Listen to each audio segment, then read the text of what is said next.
এই রমাদানে আমাদের কি করণীয়, কি বর্জনীয়, সংক্ষেপে 7টা করণীয় 7টা বর্জনীয় বলে আমরা বিদায় নিব ইনশাআল্লাহ। বলেন, রমাদানে, আসন্ন রমাদানে আমাদের 7টি করণীয়। 1 নাম্বার করণীয়, এই রমাদানকে আপনি কোরআনময় করে তুলুন। কোরআনময় করে তুলুন 2025-এর রমাদান। এই হচ্ছে আজকের প্রোগ্রামের স্লোগান। জোরে বলেন ঠিক কিনা? কোরআনময় করতে রাজি আছেন? কোরআন তেলাওয়াত করতে রাজি আছেন? আমার প্রিয় ভাইরা, ধীরস্থির ভাবে কোরআন তেলাওয়াত করুন, তাড়াহুড়ো করে নয়। আনাস রাদিয়াল্লাহু তাআলা আনহু বলতেন, রুব্বা কারি লিল কোরআন ওয়াল কোরআনু ইয়ালআনহু। কোরআনের অনেক কারি আছে যারা কোরআন পড়ে কিন্তু সওয়াব পায় না, বরং আল্লাহর কোরআন তার বিরুদ্ধে আল্লাহর দরবারে নালিশ করে আর লানত করতে থাকে। আমরা কি ওইরকম কোরআনের তেলাওয়াতকারী হতে চাই? না। ধীরস্থির ভাবে ওয়ারাত্তিলিল কোরআনা তারতিলা, তারতিলের সাথে পড়বেন। বিষ্ণু ইসা ইসলাম কানা ইয়ামুদ্দু সাওতাহু মাদ্দান, টেনে টেনে পড়তেন। আলহামদুলিল্লাহি রাব্বিল আলামিন আর রহমানির রহিম মালিকি ইয়াউমিদ্দিন ইয়্যাকা না'বুদু ওয়া ইয়্যাকা নাস্তাঈন ইহদিনাস সিরাতাল মুস্তাকিম সিরাতাল লাযীনা আন'আমতা আলাইহিম গায়রিল মাগদুবি আলাইহিম ওয়ালাদ-দাল্লিন।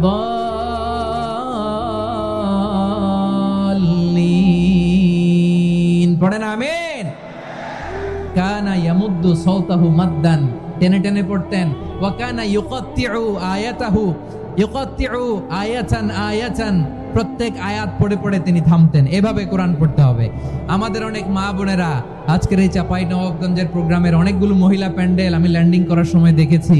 আমার অনেক বোনেরা, ওনারা কোরআন খতম করতে যে এমন ভাবে তেলাওয়াত করেন, কোরআন তেলাওয়াতের আদব আর অবশিষ্ট থাকে না। আমরা তারতিলের সাথে তেলাওয়াত করব, যেমনটি আমি পড়ে শোনালাম।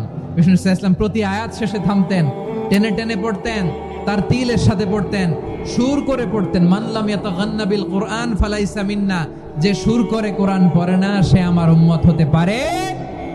যায়িনুল কোরআন বিআসওয়াতিকুম, বিষ্ণু বলেন সুর করে কোরআন পড়বা। অনেকে কোরআনের খতম তুলবার জন্য কোরআনরে একেবারে খতম করে দেয়, এরকম আছে না নাই? কোরআনের খতম তোলার জন্য কোরআনরে কি করে? একেবারে খতম করে দেয় না। আপনি ধীরস্থির ভাবে পড়ে যদি খতম দিতে পারেন মাশাআল্লাহ, না পারলে যতটুকু পারেন পড়বেন। এরপর অনুবাদ পড়ার চেষ্টা করবেন, তাফসীর পড়ার চেষ্টা করবেন। আপনাদের জন্য এক অনন্য উপহার রয়েছে আমার পক্ষ থেকে, এক নজরে কোরআন। 114 সূরার সারমর্ম, সার নির্যাস আমরা নিয়ে এসেছি এখানে। বাংলা ভাষায় আমার জানা মতে খুব সম্ভবত এই প্রথম কাজ, কেউ করে নাই। আরবিতে পাবেন এরকম অনেক বই, ইংরেজিতে কিছু কাজ আমরা দেখেছি, কিন্তু বাংলায় পাবেন না। এত চমৎকার ভাবে আমরা সূরাগুলোর সারমর্ম, সার নির্যাস তুলে ধরার চেষ্টা করেছি। 5 পৃষ্ঠায় আপনি জেনে যাবেন এই সূরার সেন্ট্রাল থিম কি। 5 পৃষ্ঠায় জেনে যাবেন মেজর থিম কি, এই সূরায় কি কি নিয়ে আলোচনা করা হয়েছে, এই সূরা থেকে মূল লেসন কি, মূল শিক্ষা কি, সহজে আপনারা বুঝে যাবেন। সুযোগ হলে এটা সংগ্রহ করবেন। আপনারা যে কোনো ধরনের ভালো অনুবাদ আপনারা পড়বেন, তাফসীর পড়বেন। আমরা কোরআনময় করতে চাই। খতম কোরআনে রমাদানের 1 খতম দেওয়ার একটা সহজ পদ্ধতি হচ্ছে, রমাদানের প্রতি নামাজের পরে 4 পৃষ্ঠা। প্রতি নামাজের পরে কয় পৃষ্ঠা? 4 পৃষ্ঠা। তাহলে 5 ওয়াক্তে 4 পাঁচা 20 পৃষ্ঠা। হেফজে কোরআন গুলো 20 পৃষ্ঠা 1 পারা। এভাবে 30 দিনে আপনার 1 খতম হয়ে যাবে। আমরা যেন তারতিলের সাথে বিশুদ্ধভাবে কোরআন তেলাওয়াত করতে পারি, আল্লাহ তৌফিক দান করুক। পড়েন আমিন। 2 নাম্বার করণীয়, ধীরস্থির ভাবে তারাবির সালাত গুলো যেন আমরা আদায় করি। তাড়াহুড়ো করবেন না আল্লাহর ওয়াস্তে, তাড়াহুড়ো করবেন না, তাহলে কোরআন আমাদের জন্য বদদোয়া করবে। তাড়াহুড়ো করবেন তারাবির নামাজে। তারাবির নামাজ সালাতুত তারাবিহ মানে বিশ্রামের নামাজ, আর আমরা পড়ি সালাতুল কিতার, রেলগাড়ির মতো নামাজ। চিল্লায় বলেন ঠিক কি না? না, এরকম করবেন না। ইমাম সাহেবদেরকে আশ্বস্ত করুন যে ইমাম সাহেবরা আমরা পিছনে আসি আপনাদের সাথে, আপনি আস্তে আস্তে পড়েন, তারতিলের সাথে পড়েন, ধীরস্থির ভাবে তারাবির সালাত পড়বেন। সারা বছর এই সুযোগ হয় না দাঁড়িয়ে কোরআন শোনার, এরকম আয়োজন ব্যবস্থাপনা সারা বছর আর আমরা পাই বলেন তো? না। তারাবির সালাতের রাকাত বিতর্ক এড়িয়ে চলুন। রাকাত নিয়ে বিতর্ক করবেন না। 8 রাকাত 20 রাকাত নিয়ে যে মারামারি এই দেশে, এটা শয়তানের ফন্দি। চিল্লায় বলেন এটা কার ফন্দি? আমরা আমরা 20 রাকাত পড়ি, আপনারা হয়তো 8 রাকাত পড়েন, কোনো অসুবিধা নাই। আমরা যারা 20 রাকাত আমরা পড়তেছি, আমরা 20 রাকাতের কথাই বলি, 20 রাকাত আমরা পড়বো আজীবন। সৌদি আরবে মক্কা মদিনায় 20 রাকাত পড়ে, কোনো অসুবিধা নাই। অন্যান্য মসজিদগুলো 8 রাকাত পড়ে, এই নিয়ে এদের মধ্যে মারামারি আছে? হ্যাঁ, আর এই জন্য রাকাত বিতর্ক এড়িয়ে চলবেন। প্রিয় ভাইয়েরা, আপনার আমল আল্লাহর কাছে কবুল হবে সংখ্যার বিচারে না উত্তমতার বিচারে? বলেন তো, সংখ্যার বিচারে না উত্তমতার বিচারে? উত্তমতার বিচারে। কত চমৎকার ভাবে আপনি আল্লাহর সামনে দাঁড়াতে পারছেন এটা বিবেচ্য। রুকু সেজদাগুলো সুন্দরভাবে করবেন, রুকু থেকে সোজা হয়ে দাঁড়ানো ওয়াজিব, 2 সেজদার মাঝখানে সোজা হয়ে বসা ওয়াজিব। এই তা'দিলুল আরকান বাদ দিলে হানাফি মাযহাব মতে সৌ সেজদা দিতে হবে, অন্য মাযহাব মতে নামাজই হবে না, আপনি নামাজই হবে না। এই জন্য ধীরস্থির ভাবে তারাবির সালাত যেন আমরা আদায় করি। পারা যাবে তো ইনশাআল্লাহ? 3 নাম্বার, তাহাজ্জুদের সালাত আদায় করুন। বছরের অন্য সময় উঠতে পারি না, অনেকে বলে হুজুর উঠতে পারি না, কিন্তু রমাদানে সাহারি খাওয়ার জন্য তো উঠাই লাগে। কি বলেন, সাহারি খান আপনারা? হ্যাঁ, খান না? খান কে কে দেখি তো? মাশাআল্লাহ মাশাআল্লাহ, এই সুন্নত পালনের জন্য 1 নাম্বার। মাশাআল্লাহ, ঠিক আছে, পালন করবেন। আল্লাহর হাবিব বলেন তাসাহহারু ফা ইন্না ফিস সাহুরি বারাকা, তোমরা সাহারি খেও, কেননা সাহারির ভেতরে বরকত ঢুকায় দিয়েছে কে? একটা খেজুর, 1 গ্লাস পানি খেলো সারা দিন আপনাকে তরতাজা রাখে কে? তো সাহারির জন্য যেহেতু উঠতেই হয়, সাহারি খাওয়ার আগে বা পরে 2 রাকাত 4 রাকাত তাহাজ্জুদ পড়া যাবে না? রব্বুল আলামিন বলেন ওয়ামিনাল লাইলি ফাতাহাজ্জাদ বিহি নাফিলাতান লাকা আসা আইয়াবআসাকা রাব্বুকা মাকামান মাহমুদা। ও নবী, রাতের কিছু অংশ সময় তাহাজ্জুদের সালাত আপনি আদায় করবেন, কারণ এই তাহাজ্জুদ হলো আপনার জন্য নাফিলাতাল লাক, অতিরিক্ত ফরজ। আপনাকে মাকামে মাহমুদে অধিষ্ঠিত করবে কে? এজন্য যারা সম্মানিত হতে চান, সম্মানের আসনে যেতে চান, তাদের জন্য তাহাজ্জুদ অবধারিত। আমরা রমজানে সাহারির আগে তাহাজ্জুদ পড়তে চাই কি চাই না? এই নামাজটারে আল্লাহ বড্ড ভালোবাসেন, কেন জানেন? কারণ গভীর ঘুমকে স্যাক্রিফাইস করে আমরা এই নামাজ পড়ি। ঘুমের আরবি জানা আছে কারো? ঘুমরে আরবিতে কি বলে? অনেকগুলো আরবি আছে। একটা আরবি হচ্ছে নুআস, তন্দ্রা, তন্দ্রা, আমানাতান নুআসা কোরআনে এসেছে। আরেকটা আছে ঝিমুনি, ঝিমুনি, এভাবে ঝিমুনি আসে ঘুমের আগে, এটারে বলে সিনা। এটারে কি বলে? সিনা। স্বাভাবিক ঘুমকে আরবিতে বলে নাউম। স্বাভাবিক ঘুমকে কি বলে? এই সিনা আর নাউমকে আল্লাহ এক আয়াতে এনেছেন, লা তাখুযুহু সিনাতু ওয়ালা নাউম। আল্লাহর তন্দ্রা নাই, ঘুম নাই, ঘুমের আগে যে তন্দ্রা আছে ওইটাও নাই। তাহলে নুআস, সিনা, নাউম পেলাম। আরেকটা ঘুমের আরবি হচ্ছে হুজুদ। চাঁপাইনবাবগঞ্জ আওয়াজ করে বলেন, আরেকটা ঘুমের আরবি কি? হুজুদ। এটা মাঝরাতের ঘুম, শেষ রাতের ঘুম, যেই ঘুমটা বড্ড মজা লাগে। কাঁথা টেনে টেনে, ব্ল্যাঙ্কেট টেনে টেনে আরেকটু ঘুমাইতে মন চায়, আরেকটু, আর 1 মিনিট, আর 2 মিনিট, এরকম একটা মজার ঘুম শেষ রাতে আছে না নাই? এই শেষ রাতের ঘুম, এই হুজুদের ঘুমকে স্যাক্রিফাইস করে যেই সালাত পড়া হয়, ওই সালাতের আরবি নাম হচ্ছে সলাতুল হুজুদ বা সলাতুত তাহাজ্জুদ। চিল্লায় বলেন আল্লাহু আকবার। এজন্য আল্লাহ তাআলা এই তাহাজ্জুদের সালাতকে এত পছন্দ করেন। পড়বেন তো রমাদানে। 4 নম্বরে, মুক্ত হস্তে দান করুন, মুক্ত হস্তে দান করুন। ওয়ামা আতাইতুম মিন যাকাতিন তুরিদুনা ওয়াজহাল্লাহি ফাউলাইকা হুমুল মুদঈফুন। তোমরা মনে করো না যাকাত দিলে তোমাদের সম্পদ কমে যায়, এটা ভেবো না, বরং তোমরা আল্লাহর খুশির জন্য যে যাকাত দাও, তারপরে তোমার যে সম্পদ থাকে ওই সম্পদের মধ্যে প্রবৃদ্ধি দান করে কে? আপনি মনে করছেন দিলে কমে? চাঁপাইনবাবগঞ্জের ভাইয়ের আওয়াজ করে বলেন, দান করলে কি সম্পদ কমে নাকি বাড়ে? আওয়াজ করে বলেন, কমে না বাড়ে? বাড়ে। যেটা দান করেন, কামাসালি হাব্বা আম্বাতাত সাবআ সানাবিলা ফি কুল্লি সুম্বুলাতিন মিয়াতি হাব্বা। 1 টাকা দান করলে এটা চারা বীজের মতো, রূপে দিলে 7টা শীষ, প্রতি শীষে হয় 100 শস্য দানা। আল্লাহ যারে চায় এরকম বাড়ায় দেয়, প্রবৃদ্ধি দেয়। সুবহানাল্লাহ। এজন্য মুক্ত হস্তে দান করতে রাজি আছেন? আগে আগে যাকাত ক্যালকুলেট করে রাখেন। আপনার যাকাত বর্ষ যদি পরেও হয়, দেরি করেও হয়, ধরেন যে প্রতি বছর মুহররমে দেন, আপনি আগে দিতে পারবেন। যাকাত অগ্রিম আদায় করা যায়, সুবহানাল্লাহ বলেন। বিষ্ণু ইসা ইসলাম রমাদানে এত দান করতেন, কানা আজওয়াদান নাস, কিন্তু রমাদানে আজওয়াদুন নাস আজওয়াদু বিল খাইরি মিনার রিহিল মুরসালা, প্রবাহিত বাতাসের চেয়ে বিশ্বনবী আরো প্রধান্যতা বেড়ে যেত। প্রবাহিত বাতাস যেমনি সবাইরে বাতাস দেয়, আস্তিক নাস্তিক মুমিন কাফির সবাইকে শীতল করে দেয়, তেমনি নবীজির রমাদানের দান ছিল এমন, কেউ নবীর কাছে চেয়ে ফিরে গিয়েছে এর নজির নাই। জোরে বলেন সুবহানাল্লাহ। রমাদানে দান করব, ইফতার শেয়ার করব। কাউকে ইফতারি করালে সারাদিন রোজা রেখে তার যে সওয়াব, আপনি ইফতার করানোর কারণে আপনার আমলনামায় ওই সওয়াব আল্লাহ ঢুকাই দিবেন। পড়েন সুবহানাল্লাহ। সাহাবারা বললেন, নবী আমরা গরিব মানুষ, ইফতারি খাওয়ানোর পয়সা নাই। আল্লাহর হাবিব বললেন, ওয়ালাউ বিমাজকাতি লাবান, এক ঢোক দুধ, ওয়ালাউ বিতামরা, একটাও খেজুর, ওয়ালাউ বিশারবাতি মা, এক ঢোক পানি খাইয়েও যদি কারো রোজা ভাঙাও, তারপরে ওই সওয়াব তোমার আমলনামায় দিবে কে? তাহলে মুক্ত হস্তে দান করুন, 4 নাম্বার। 5 নাম্বার হচ্ছে কদর তালাশ করুন, রমজানের সবচেয়ে দামি সময়। বিষ্ণু বলেন, মান হুরিমা খাইরাহা ফাকাদ হুরিম, যে কদর মিস করলো সে সব মিস করলো, হি ইজ দ্য লুজার। আচ্ছা বলেন, এই বরকতের মাসে আমরা কি লুজার হতে চাই না গেইনার হতে চাই? সবাই বলেনি, বলেন এই রমাদানে আমরা লুজার হব না গেইনার হব?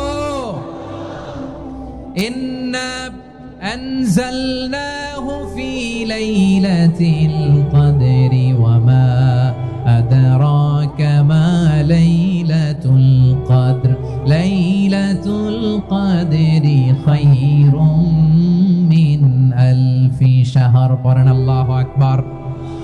লাইলাতুল কদরি খায়রুম মিন আলফি শাহর, 1000 মাসের চেয়েও সেরা। 1000 মাসে হয় 83 বছর 4 মাস।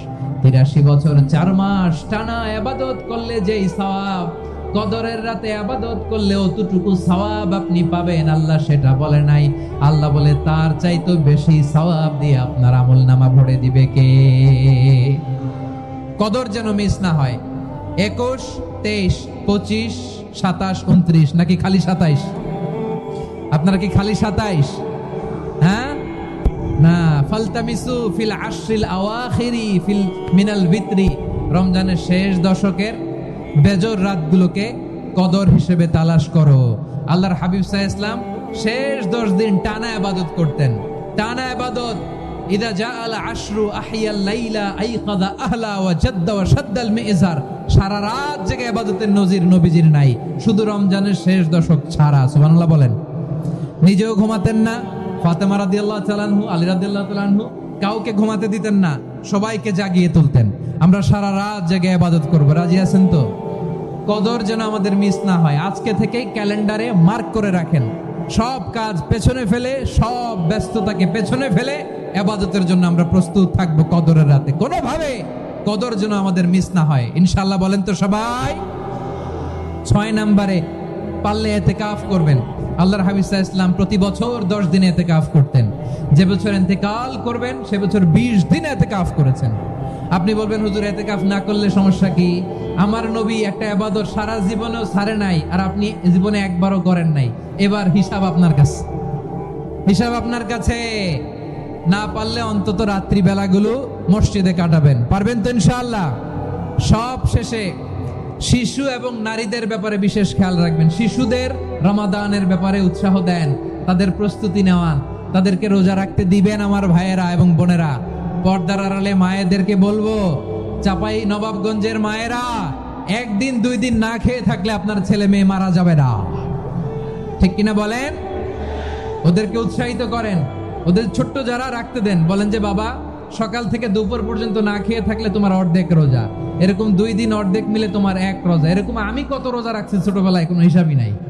আমার দাদি বলতো সকাল থেকে না খেয়ে দুপুর 12টা পর্যন্ত রাখলে নাকি অর্ধেক হয়, এরপরের দিন অর্ধেক, 2 অর্ধেক মিলে 1 রোজা। এটা তো আসলে রোজা হয় না, কিন্তু তাকে উৎসাহ দেয়া। ইফতার প্রোগ্রামগুলোতে নিবেন আমাদের বাচ্চাদেরকে, দেখবেন যে ওর ক্ষুধা লাগতেছে, খায় না, কারণ কেউ খায় না। একজন আজান দিচ্ছে, সবাই খেজুর নিয়ে ইফতার করতেছে। এই দৃশ্য, এই ট্র্যাডিশন, এই ইবাদত, এই তারবিয়া ওর আগামীর জীবনটাকে সুন্দর করবে। চিল্লায়া বলেন ঠিক কি না? এভাবে আগামীর প্রজন্মকে আমাদের গড়তে হবে। শিশুদের রোজার ব্যাপারে প্রস্তুতি নিন, উৎসাহ দিন। আর নারীদেরকে কষ্ট দিবেন না, সারা দিন পেঁয়াজু, আলুর চপ, বেগুনি, পাকোড়া, ছোলা, মুড়ি, শরবত, রুয়াবজা আছে না নাই? বানাতে বানাতে আমাদের বোনেরা কাহিল হয়ে যায়, আর তারাবি পড়তে পারে না, ইবাদত করতে পারে না। আমরা যেন আমাদের বোনদের প্রতি ইহসান করি। পারবেন তো সবাই? এই 60টি করণীয়, 60টি বর্জনীয়। 1 নাম্বার, বিলম্বে ইফতার করবেন না কখনো। 1 নাম্বার, দেরি করে ইফতার করা নিষিদ্ধ। ইহুদিরা দেরি করে ইফতার করে। লা ইয়াজালুন নাসু আলা খাইরিন মা আজ্জালুল ফিতরা। বিশ্বনবী বলেছেন, এই উম্মত যতদিন আগে আগে ইফতার করবে, এই উম্মতের কপাল থেকে কল্যাণ কেউ ছিনিয়ে নিতে পারবে না। চিল্লায় বলেন ঠিক কি না? আজানের জন্য বসে থাকবেন না, সময় দেখবেন। স্থানীয় সময় যখন সূর্যাস্ত হওয়া মাত্রই বিসমিল্লাহ, খেজুর খেয়ে ফেলবো। পারবেন তো নাকি দেরি করবেন? 2 নাম্বার, রমাদানের পবিত্রতা বজায় রাখবো। কোনো তর্ক বিতর্ক অশ্লীলতায় আমরা জড়াবো না, ঝগড়া করবো না, সরাসরিও না, ফেসবুকেও না। করবেন? কেউ গালি দিলে বলবেন ইন্নী ইমরুউন সায়েম, আমি রোজাদার। আল্লাহর হাবিব শিখিয়েছেন, কেউ যদি তোমার গালি দেয়, কটু কথা বলে, অশ্লীল কথা বলে, রমজানে তুমিও বলতে পারবা না। তুমি বলতে পারবা ইন্নী ইমরুউন সায়েম, আমি রোজাদার। আজকে থেকে নিয়ত করেন, রমজানে কেউ গালি দিলে আপনি একটা গালি দিবেন নাকি? কি বলবেন? রোজাদার, রমজানের পবিত্রতা আমি ভঙ্গ করতে পারবো না।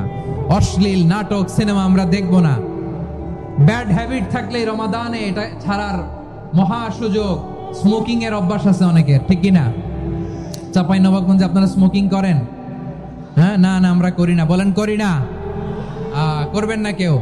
যদি কারো থাকে, কে করে হাত তোলালাম না আমি। এই রমাদানে এই স্মোকিং হ্যাবিট থেকে আমরা বেরিয়ে আসবো, ঠিক কিনা বলেন? 3 নাম্বার, আমরা মিথ্যা বলবো না। বিশ্বনবী বলেন, মানলাম ইয়াদা কাওলা যুরি ওয়াল আমালা বিহি ফালাইসা লিল্লাহি হাজাতুন ফি আইয়াদা তাআমাহু ওয়া শারাবা। যে রমজানে মিথ্যা কথা, মিথ্যা কাজ, মিথ্যা সাক্ষী ছাড়তে পারে নাই, তার না খেয়ে থাকা, উপবাস থাকা দিয়ে আল্লাহর কিছু যায় আসে না। এজন্য মিথ্যার সাথে আমাদের কোনো সম্পর্ক আছে? মিথ্যা বলবো না। 4 নাম্বার, অপচয় করব না। ইন্নাল মুবাযযিরিনা কানু ইখওয়ানা শায়াতিন ওয়া কানা শাইতানু লিরাব্বিহি কাফুরা। অপচয়কারী শয়তানের ভাই। আচ্ছা, যে শয়তানের ভাই ও নিজেও আরেকটা কি? শয়তান। যে শয়তানের ভাই ও নিজেও আরেকটা কি? অপচয় করব না। ইফতারি করতে যে আমরা অনেকে অপচয় করি, এগুলো করবেন আপনারা না। অপচয় অপব্যয় করব না। 5 নাম্বারে, রিয়া, লোক দেখানো ইবাদত আমরা করব না। লোক দেখানোর জন্য নামাজ, রোজা, জিকির, তেলাওয়াত, দান, সদকা এগুলো করলে আল্লাহর দরবারে এগুলো কবুল হবে। বিশ্বনবী বলেন, দাজ্জালের ফিতনার চেয়ে একটা বড় ফিতনার ভয় আমি করি, সেটা কি? আর রিয়া, শো অফ মেন্টালিটি, লোক দেখানো মানসিকতা। এটা থেকে আমরা বিরত থাকবো ইনশাআল্লাহ। 6 নাম্বার, অনেক গুরুত্বপূর্ণ। ব্যবসায়ী ভাইয়েরা, ব্যবসা করেন কারা কারা? হাত তুলে দেখান তো আমারে। মাশাআল্লাহ, হাত নামান। ব্যবসায়ী ভাইয়েরা, অনেক অসাধু ব্যবসায়ী আছে, রমজান আসলে নিত্য প্রয়োজনীয় পণ্যের মূল্য বৃদ্ধি করে দেয়। এরকম আছে না নাই? এগুলো করবেন না। মজুদদারি করবেন না। পণ্যের কৃত্রিম সংকট বাজারে করবেন না। আপনি লাখ টাকা কামায়া ভাবছেন যে রোজাদারদের কষ্ট দিয়ে ধনী হবেন। এমন রোগ আল্লাহ আপনারে দিবে, কোটি টাকা দিয়েও আপনি হাসপাতালের বিল পরিশোধ করার ক্ষমতা আপনার হবে না। খবরদার। শেষ বয়সে দেখবেন কি কষ্ট আপনার হয়। আপনি রোজাদারদের কষ্ট দিচ্ছেন, আল্লাহ আপনার সুখে রাখবে? আল্লাহর দোহাই লাগে, আমার ব্যবসায়ী ভাইয়েরা এটা করবেন না। আরব বিশ্বে আমরা দেখেছি, আরব বিশ্বের ব্যবসায়ীরা সারা বছরে ব্যবসা করে, রমজানে ভর্তুকি দেয়। আর আমার দেশের কিছু অসাধু ব্যবসায়ী রমজানে গলাকাটা ব্যবসা করে আর সারা বছর সইটার উপর দিয়ে চলে। চিল্লায় বলেন ঠিক কিনা? করবেন না, এটা করবেন না। নিত্য প্রয়োজনীয় পণ্যের মূল্য বৃদ্ধি করা হারাম। পণ্যের কৃত্রিম সংকট তৈরি করা হারাম।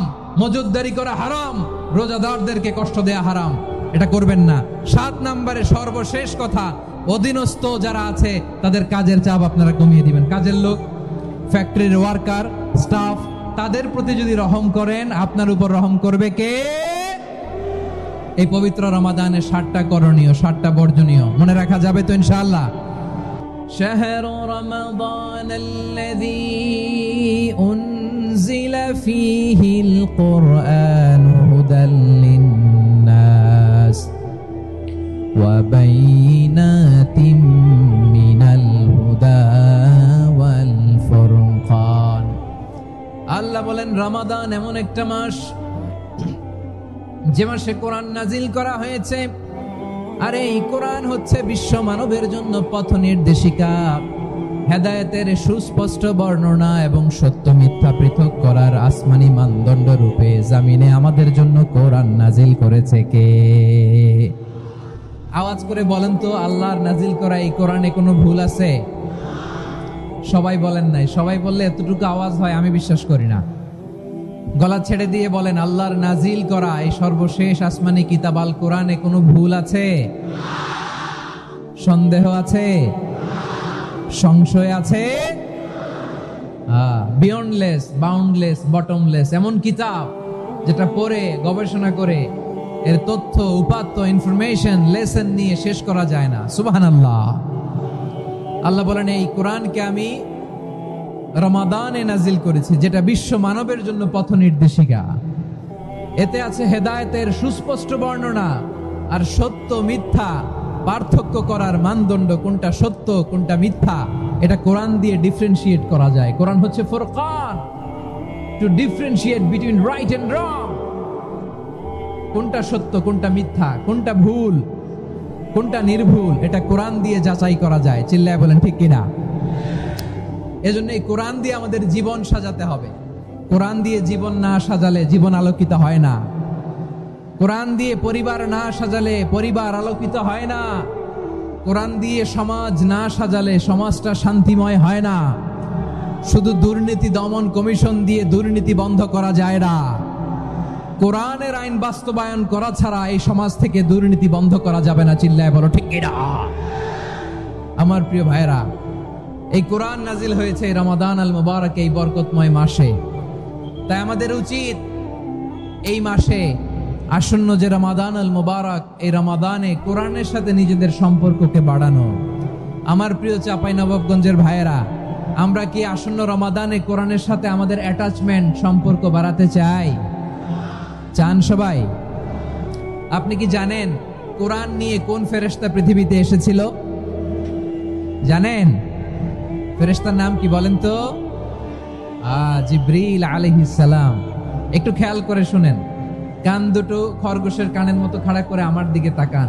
সাইয়েদনা জিবরিল কোরআন নিয়ে এসেছেন, ফলে উনি হয়েছেন শ্রেষ্ঠ ফেরেশতা। বিশ্ব নবীর উপর কোরআন নাজিল হয়েছে, তাই তিনি হয়েছেন শ্রেষ্ঠ নবী। রমাদানে কোরআন নাজিল হয়েছে, তাই রমাদান হয়েছে শ্রেষ্ঠ মাস।